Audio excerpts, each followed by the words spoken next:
WhatsApp guys दोस्तों, मेरा नाम है नितिन। दोस्तों मैं बनाता हूँ एनएसके पर वीडियो। दोस्तों तीसरा पार्ट में लाया हूँ सोशोलॉजी का, जिन बच्चों का सोशोलॉजी का एग्जाम है। दोस्तों हिंदी में आपको जाननी है तो नीचे डिस्क्रिप्शन में लिंक है, हिंदी का भी मैंने बनाया हुआ है, तो आप उसे जाके देख सकते हैं। पर जिन बच्चों का इंग्लिश मीडियम में है वो इस वीडियो को जरूर देखें, लास्ट तक देखें और वीडियो को लाइक करें, शेयर करें। और लाइक करने से क्या होगा, वीडियो आगे प्रमोट होएगा, तो प्लीज़ वीडियो को लाइक करें। दोस्तों इसमें 44 क्वेश्चन है, पहले पार्ट 1 और पार्ट 2 देख लीजिए आप। अगर आपने 44 क्वेश्चन कर लिए तो आपके 95 प्लस आपके मार्क्स इजीली आ जाएंगे। तो देखते हैं हम क्वेश्चन नंबर 28 की तरफ। 27 क्वेश्चन मेरे पिछले 2 पार्ट में कवर थे, अब इसमें देखते हैं 28 question. What is meant by truant? Explain in briefly. The truant is used for those children who leave the school without any information.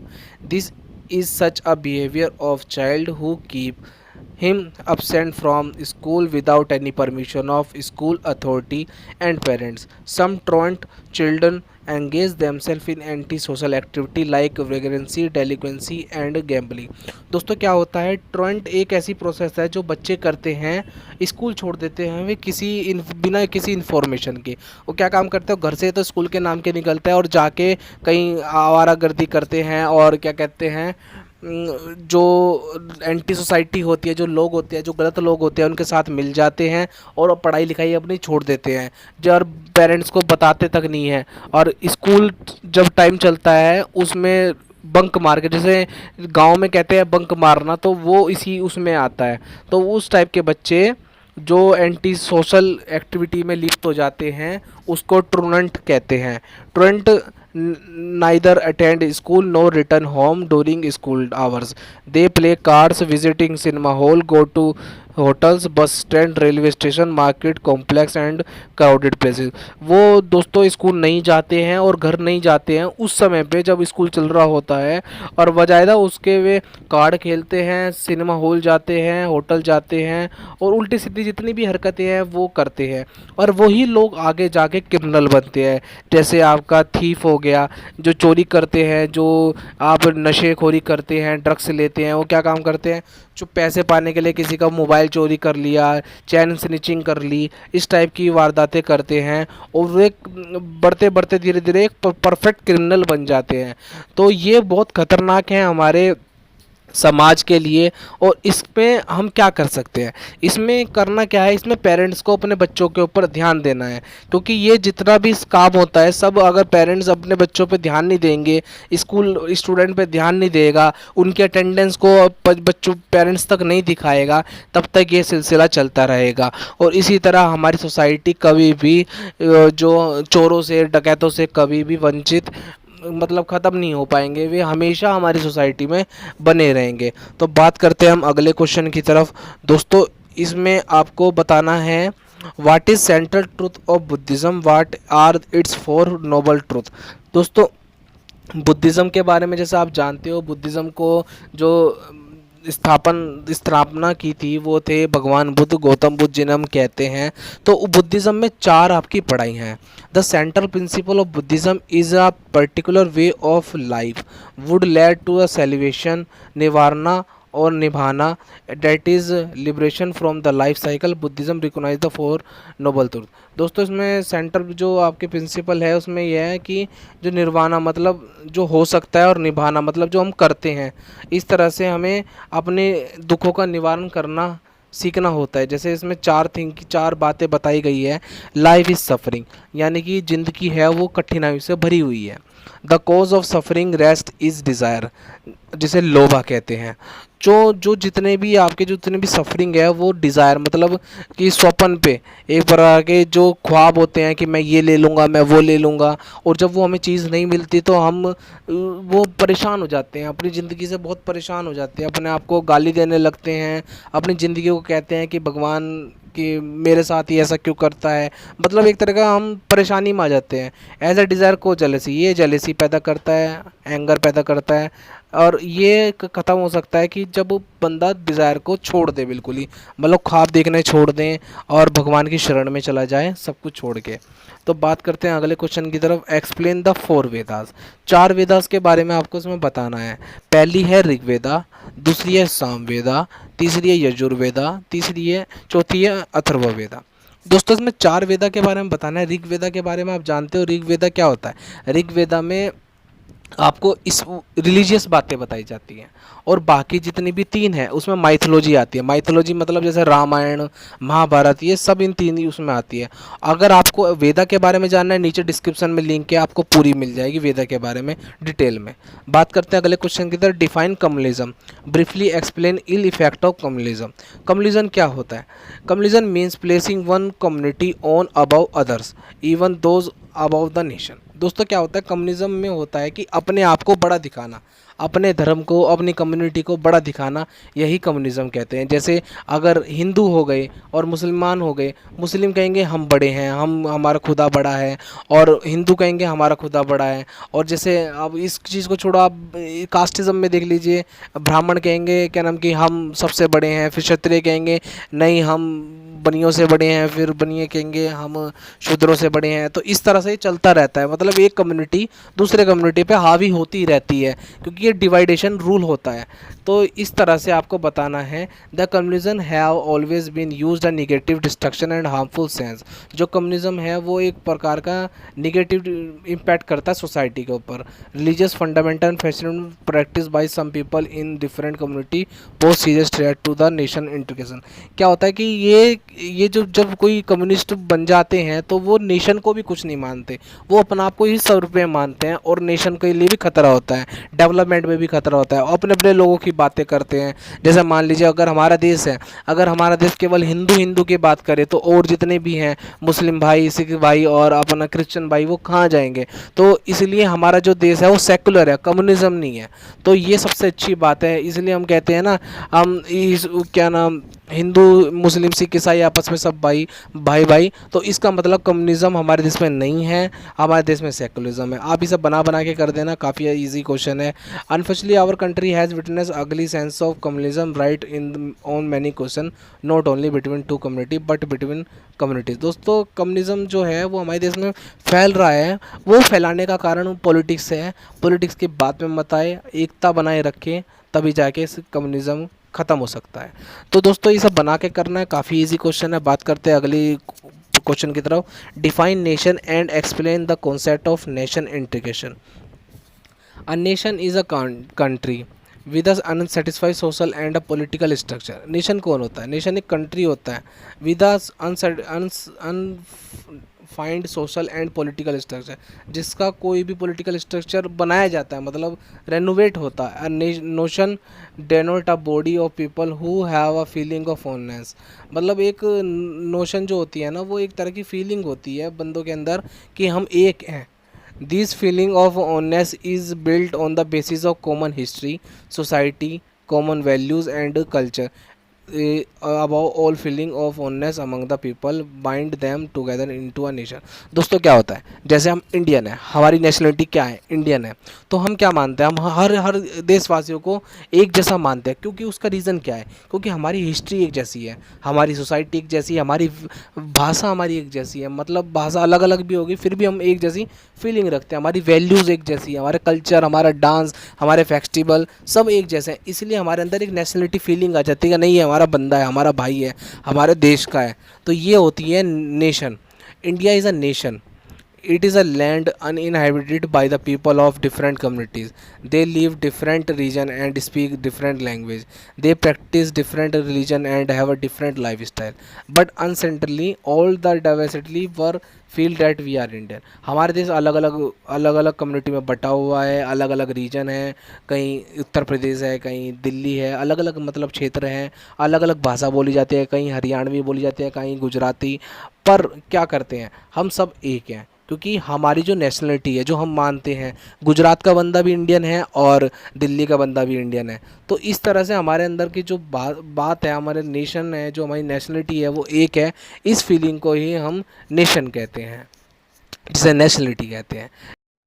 दोस्तों बात करते हैं अगले क्वेश्चन की तरफ। Point out tribal problem that were faced by tribes during the British rule. Tribal कौन होते हैं? ट्राइबल होते हैं आदिवासी लोग, जिन जैसा आप जानते हैं ना, शेड्यूल ट्राइब जिन्हें कहते हैं, रिजर्वेशन में होता है शेड्यूल ट्राइब, उन लोगों को ट्राइबल कहते हैं। Certain type of tribal problem emerge with the contact with outsider before the Muslim rule. Muslim rule से पहले the tribal lived Fairlie in isolation, जो ट्राइबल थे वो आज़ादी से रहते थे, इधर उधर घूमते रहते थे।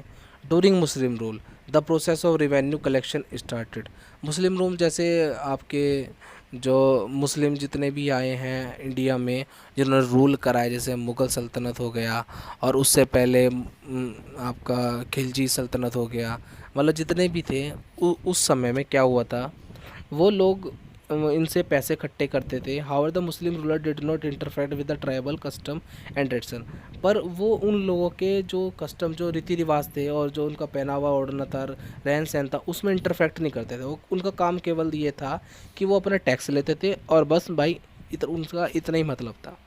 Explorative contact starting during the British rule, this was found mainly because of three reason, जो इनका एक्सप्लोइटेशन था, जो मतलब जिसे कहते हैं ना पूरी तरह से इनके ऊपर प्रताड़ना करी गई थी, वो ब्रिटिश रूल के दौरान करी गई थी। उसका रीज़न क्या था? The britisher want to rule over the tribal, जो ब्रिटिशर थे वो इनके ऊपर राज करना चाहते थे। दूसरा था they wanted to siphon off resources the tribal area which were rich in mineral resources. दोस्तों जो ट्राइबल जो लोग थे ना वो ऐसी जगह में रहते थे जहाँ रिसोर्सेज होते थे, मतलब हमारे खनिज पदार्थ होते रहते थे, और वो ऐसी जगह पे रहते थे जहाँ मिनरल बहुत अच्छे थे। तो जो अंग्रेज़ लोग थे उनका व्यापार ही मिनरल्स वगैरह का था, वो देश में हमारे आए थे हमारे रिसोर्सेज को लूटने के लिए। तो जब उनको पता चला कि भाई ट्राइबल एरिया ज़्यादा कवर करता है मिनरल रिसोर्सेज वाले एरिया को, तो उन्होंने इनके ऊपर जुल्म जाती करनी शुरू कर दी और उनका एरिया हड़पना शुरू कर दिया। They they wanted to preach Christianity under the, मतलब वे अपने वो जो उन लोग थे ट्राइबल एरियाज के लोग थे वो ज़्यादा हिंदुज़म पे ज़्यादा मतलब विश्वास वगैरह नहीं करते थे, तो वो चाहते थे कि वो क्रिश्चियनिटी को अपना ले। ये भी एक रीज़न था। Exchange of mineral resources in tribal area, जो मिनरल रिसोर्सेज थी वो ज़्यादा थी इस एरिया में। Entry of administration and machinery into tribal area, मतलब वो चाहते थे कि यहाँ पर भी एक तो उनका जो जैसे पूरे देश में चल रहा था, जिनको उनका संविधान चल रहा था, एडमिनिस्ट्रेशन चल रहा था, वो वहाँ पर भी उनका वर्क करे। तो इस तरह से आपको लिखना है development of transport and communication in the tribal area which facilitate the entry of outsider, वो वहाँ पर कम्युनिकेशन सेंटर और ट्रांसपोर्ट जोड़ना चाहते थे। तो इस तरह से आप बना बना के कर देना, काफ़ी इजी है और ये आपका 4 मार्क्स का आपको मिल जाएगा।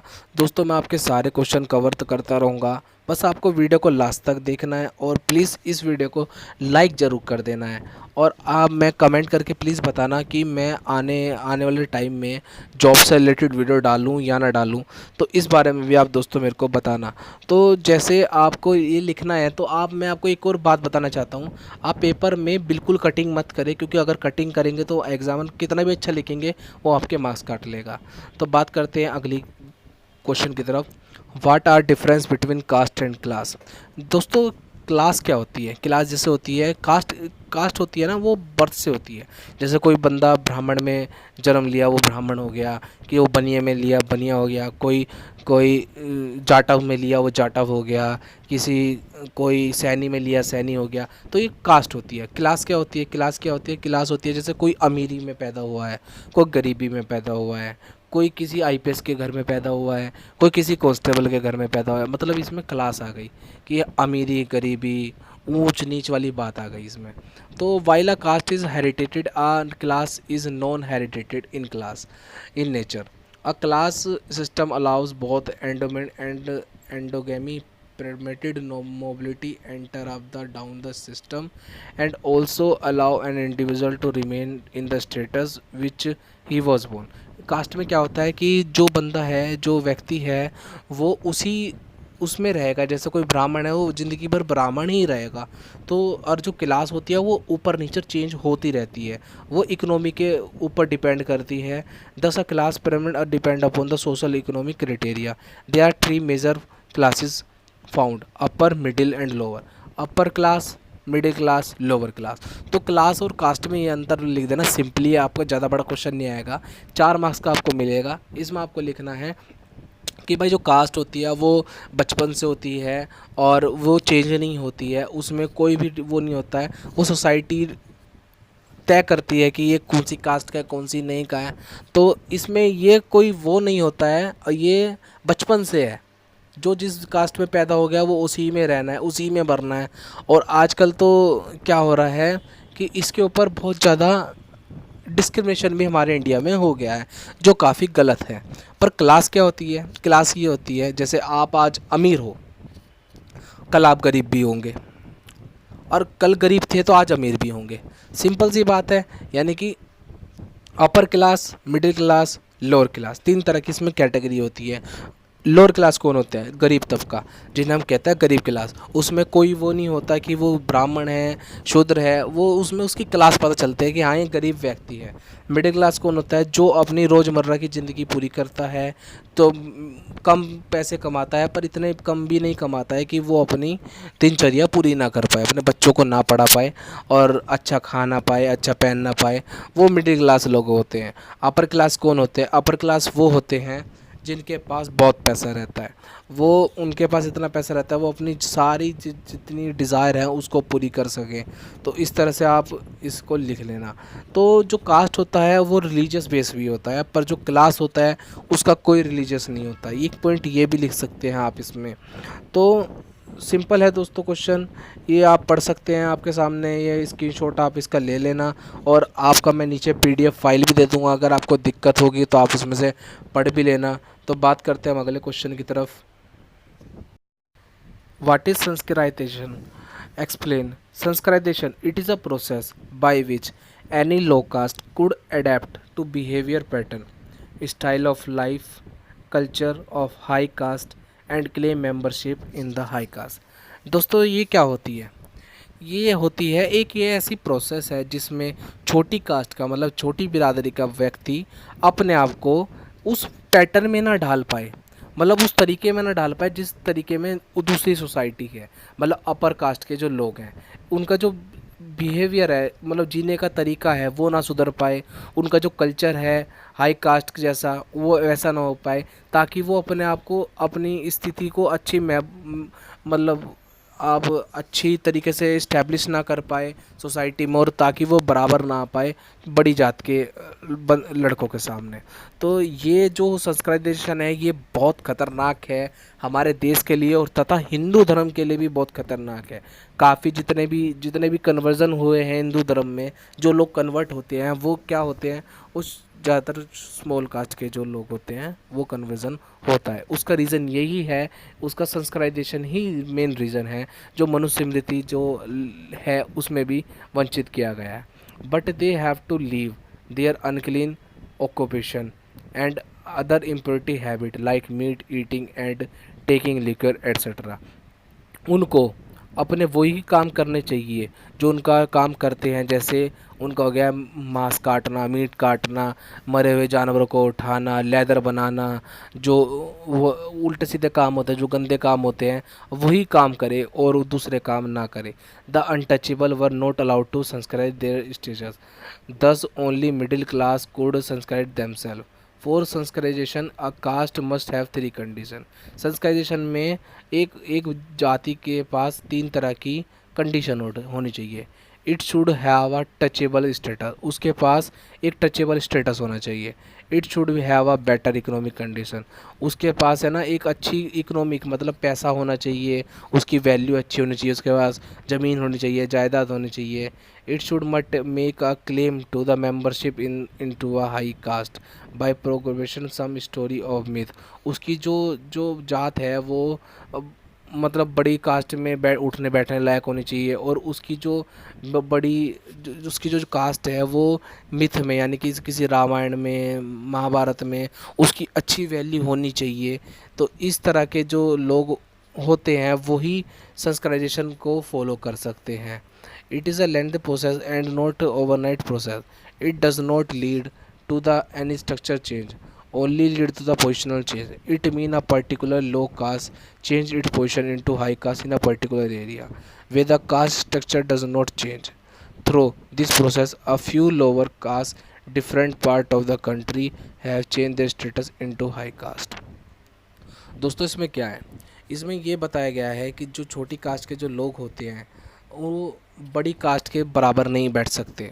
उनका जो लाइफ स्टाइल है वो इस तरह से बनाए रखना चाहिए उनको कि वो जो हाई कास्ट है उसके बराबर ना हो, उनका लाइफस्टाइल और उनका अच्छा पहनावा ना हो, अच्छा खाना ना हो, और वो अब वही काम करे जिनके लिए उनको मतलब जिनके लिए उनकी ईश्वर ने रचना की है। वो क्या है काम? वो है मीट काटना, मरे हुए जानवरों को उठाना, लेदर बनाना और कूड़ा साफ करना, ये चीज़ होती है दोस्तों। ये सबसे गलत प्रोसेस है संस्कृताइजेशन की। तो ये हमारे उसमें नहीं हमें फॉलो करनी चाहिए, क्योंकि ईश्वर ने सबको एक बनाया है। अब मरने के बाद क्या करोगे? मरने के बाद भी तो हम ऊपर जाएंगे, हम उस ईश्वर को क्या जवाब देंगे? तो बात करते हैं हम अगले क्वेश्चन की तरफ। Briefly explain the concept of central to Hinduism. Central concept centre to Hinduism are dharma karma moksha. The word dharma means duty. मतलब इसमें बताना है आपके कि जो हिंदुज़म है उसका जो मेन मकसद क्या है, क्या उसका सेंट्रल पॉइंट है। Certain question central to Hinduism are dharma karma moksha. पहला है धर्म, फिर कर्म, फिर मोक्ष। तो धर्म क्या होता है? धर्म होता है अपना कार्य करना, mean duty, and each individual is divine to live according to the duty laid down for one caste sex and age. मतलब उस व्यक्ति को हर वो काम करना चाहिए जो उसको बताया जाए, उसको अपनी ड्यूटी करनी चाहिए पूरी तरह से, चाहे वो किसी भी कास्ट का हो, सेक्स का हो और एज का हो। The next balance is good and bad deed in provided birth is called karma. मतलब जो अगली जो बात है वो है कि हमारा जो अच्छे और बुरे कर्म है वही हमारा प्रीवियस बर्थ के कारण, मतलब हमारी ज़िंदगी में जो हमने कर्म करे हैं वो हमें अगली ज़िंदगी में हमें उसको भुगतना पड़ेगा। It determined whether we one will be born a human और एनिमल और will be released for ever from the cycle of birth and death. जो डिपेंड करता है कर्म से ही पता चलेगा कि व्यक्ति अगले जन्म में क्या बनेगा। अगले जन्म में आदमी बनेगा या जानवर बनेगा। जो कर्म ही होता है वो मेन होता है। अगर व्यक्ति के गंदे कर्म है तो वो जानवर बनेगा, और अच्छे कर्म है तो वो इंसान बनेगा। The permanent release from the world is called moksha. जब हम गुजर जाते हैं, हम मर जाते हैं, उसके बाद मोक्ष हमें प्राप्त होता है, which should be aim of every Hindu. जो हर हिंदू का सपना होता है मोक्ष प्राप्त करना, मतलब शांति प्राप्त करना, हमारी आत्मा इधर उधर ना भटके।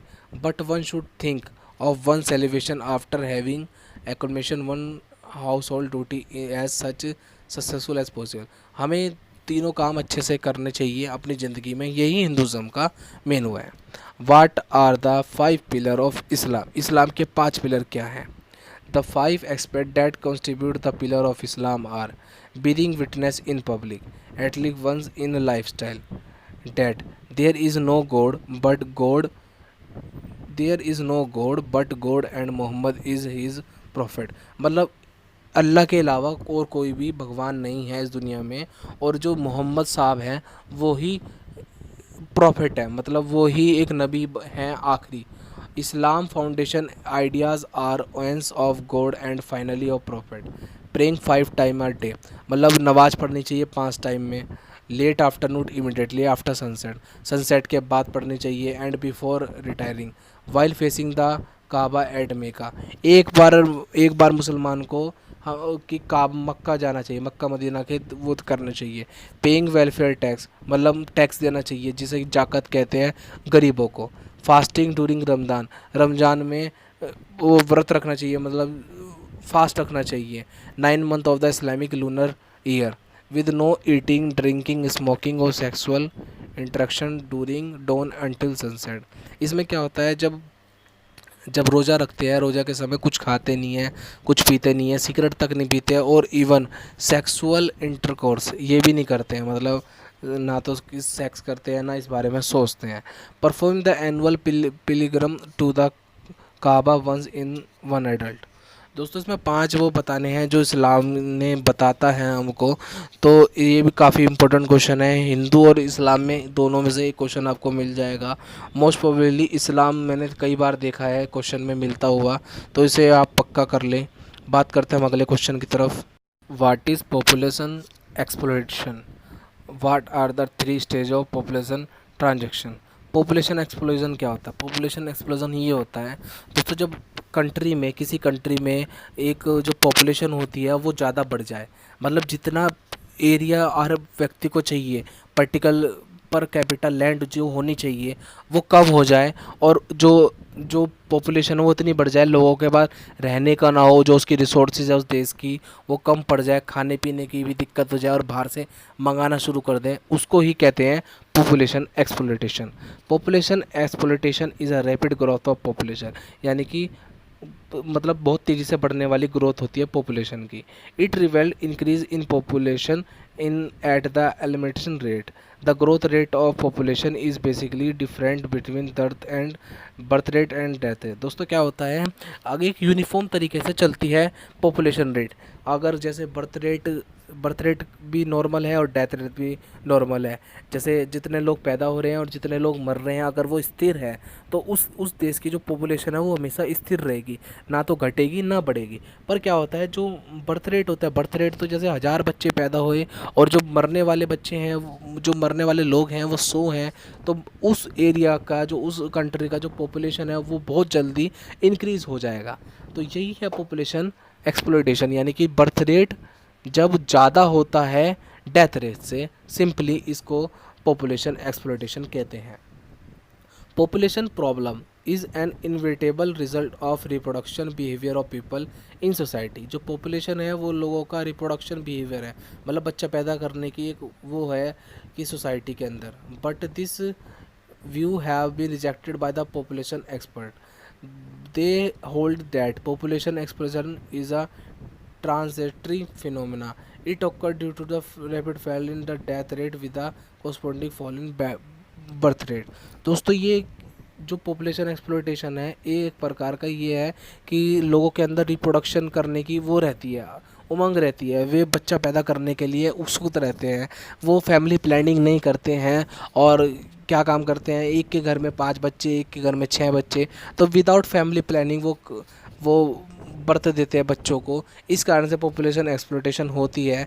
पर जो साइंटिफिक जो मानते हैं वो ये है कि जो बर्थ रेट है वो ज़्यादा होता है और डेथ रेट है वो कम होता है, वही पॉपुलेशन एक्सप्लॉइटेशन होता है। So the population remain more or stable in village, prevalence of tradition norms and lack of education result in high birth rate. जो इसके जो मेन रीज़न है वो है अनपढ़ता, मतलब अशिक्षितता लोगों के अंदर है, उनको जानकारी नहीं है। जो ज़्यादातर विलेज के अंदर है, विलेज के अंदर आप देखते होंगे ज़्यादातर जो लोग हैं उनके कई बड़ी बड़ी फैमिली है, बहुत बड़ी फैमिली है, एक के 5-5 अच्छे बच्चे, 6-6 बच्चे हैं। तो वो इस कारण है कि उनके पास एजुकेशन नहीं है, इस बारे में उनको कोई दिक्कत नहीं है बच्चे पैदा होने में या फिर ज़्यादा बच्चे होने में, उनको कोई टेंशन नहीं है क्योंकि उनके पास एजुकेशन है। फिर क्या करता है, उनको अच्छी एजुकेशन नहीं दे पाते, फिर वही सिलसिला आगे चलता रहता है, अच्छा खान पान नहीं होता उनका, तो यही दिक्कत होती है सबसे ज़्यादा। The second stage began with industrialization, which began education development and medical aids. As a result, there is a check on the death rate. Since society remains primarily aggression and education remained limited, a few sections of the society only. Attitude toward the size of family does not change. दोस्तों जो society के अंदर जो बात है, जैसे education कुछ तबकों को दी जा रही है और बाकी के तबकों को नहीं दी जाती, तो यही मेन रीज़न है पॉपुलेशन एक्सप्लॉइटेशन के।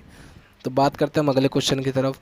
Briefly explain the problem faced by child girl.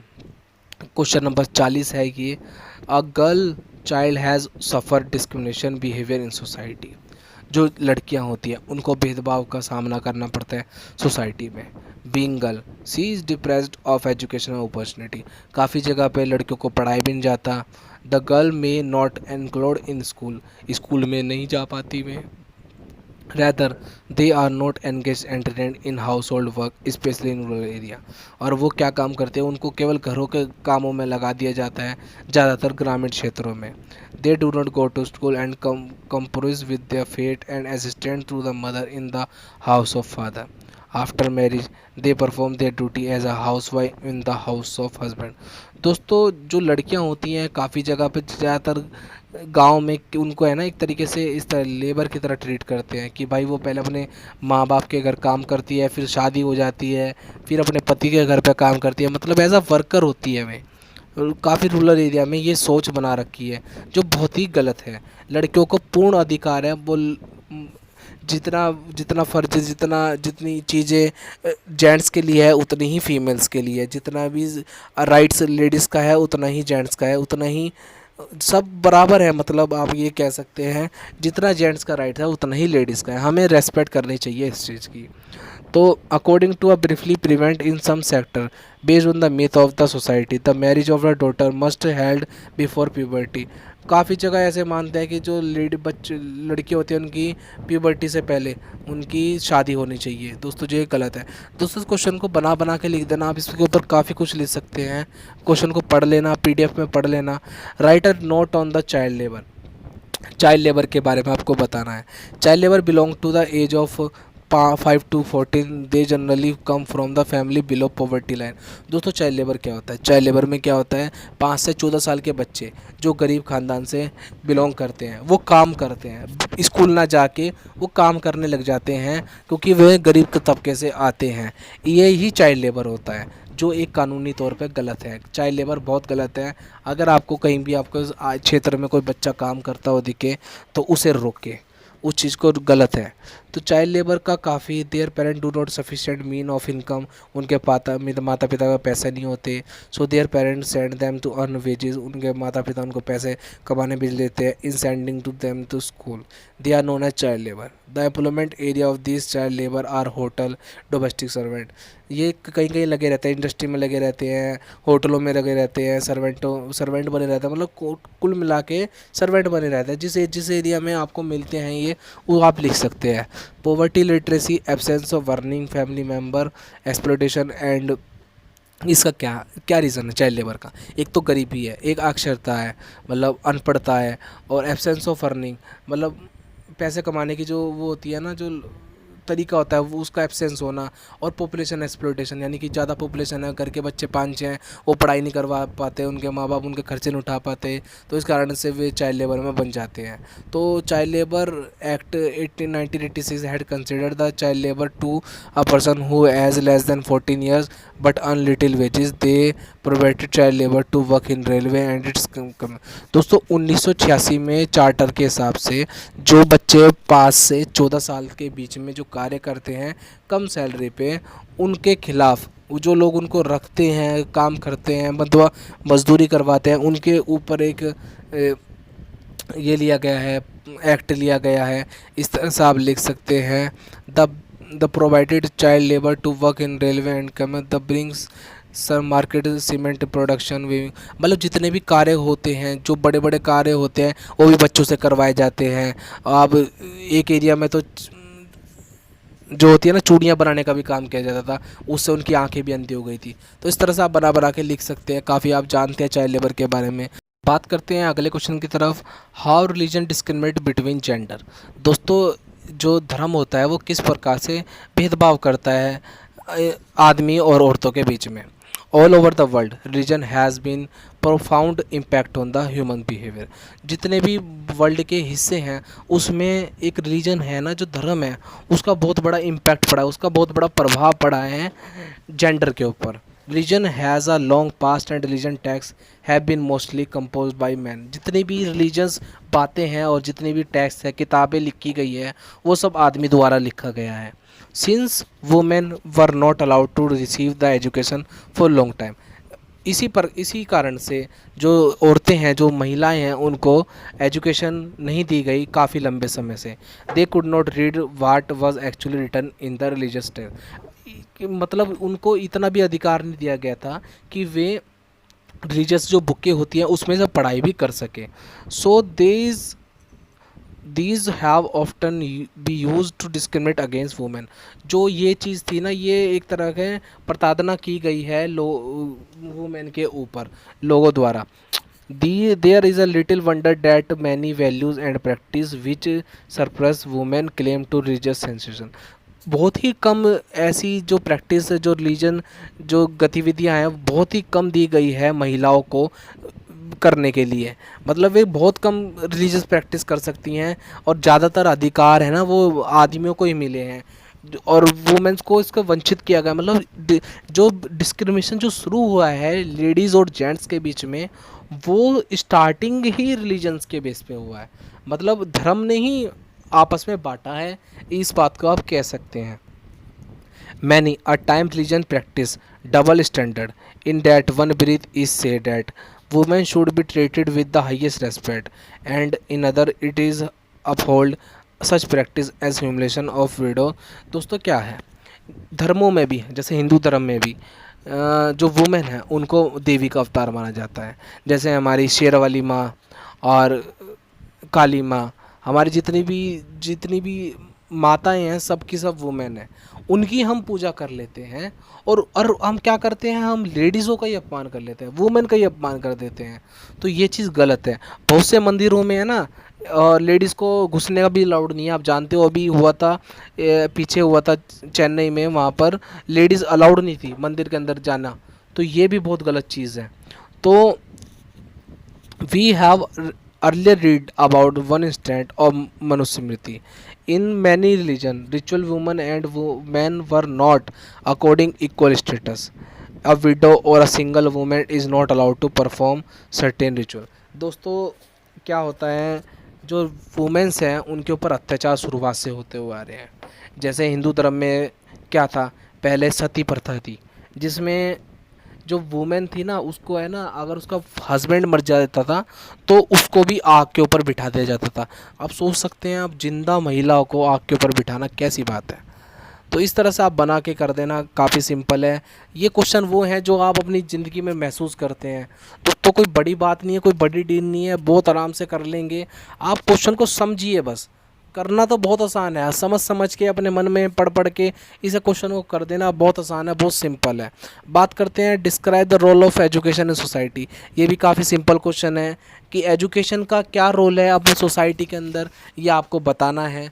तो इसका जान लेते हैं। Education has a special and unique role in the play of all society in social institution which have interacted with the responsibility of transaction of culture from one generation to another। दोस्तों education का बहुत बड़ा role है society में। आप इसे इस तरह से लिख सकते हैं कि एजुकेशन होगी तो पॉवर्टी नहीं होगी, एजुकेशन होगी तो लोग अच्छा कमाएंगे, अच्छा बेटर लिविंग करेंगे, और आप डिस्क्रिमिनेशन नहीं होगी, कास्टिज़म नहीं होगा, क्लास ऊपर नीचे का भेदभाव ख़त्म हो जाएगा, और जो जो जेंडर डिस्क्रिमिनेशन वो कम हो जाएगी, कन्या भ्रूण हत्या ख़त्म हो जाएगी, चाइल्ड लेबर ख़त्म हो जाएगा, और सोसाइटी एक डेवलपमेंट प्रोसेस की तरफ चला जाएगा, और भेदभाव ख़त्म हो जाएगा, अनटचेबिलिटी ख़त्म हो जाएगी, और आप जो लोग हैं एक दूसरे का सम्मान करना शुरू हो जाएंगे अगर एजुकेटेड बंदा होगा, और जो अंधविश्वासी चीज़ें हैं उस पर बिलीव करना छोड़ देंगे और साइंटिफिक तरीके से सोचना शुरू कर देंगे। इस तरह से आपको करना है, सिंपली है। बात करते हैं अगले क्वेश्चन की तरफ। Why do parent kill their unborn daughter. दोस्तों बहुत इंपॉर्टेंट क्वेश्चन है, लास्ट क्वेश्चन है, बहुत इंपॉर्टेंट क्वेश्चन है। Such parent justify their action by saying that a daughter would bring enormous amount of financial burden in future.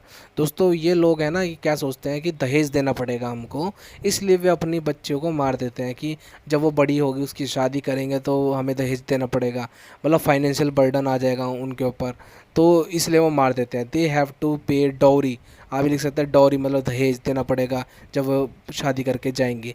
In the male dominant family setup prevalence in the India. जो male होता है, mail जब बच्चा पैदा होता है तो सोचते हैं, घर वाले सोचते हैं कि हमारे पास दहेज आएगा। तो ये डिफरेंस है, समझ रहे हो ना आप बात। तो इस कारण से है ना, जो हमारे जो इंडिया में जो पेरेंट्स हैं वो अपने बच्चों को ही मार देते हैं कि दहेज का आएगा, दहेज जाएगा, इसके ऊपर बच्चों को मार देते हैं, और जो काफ़ी गलत है। Also dowry is not just a one time demand of payment, both in rich and poor holds dowry is being cited as a single most important cause of female foeticide. Many women argue that since they have do not want their daughter to suffer their kind of humiliation they themselves experience, they decided to abort the unborn female. It is not surprising that women themselves led to the body. तो simple इसमें लिखना है कि जो parents होते हैं वो अपने बच्चों को इसलिए मार देते हैं कि ताकि उनकी जब बड़े हों में लड़की जब हो, तो अगर लड़की हुई तो उसे इसलिए मार देते हैं जाकि वो बड़ी होगी तो उसकी शादी के समय दहेज देना पड़ेगा, इस कारण से उसकी हत्या कर देते हैं।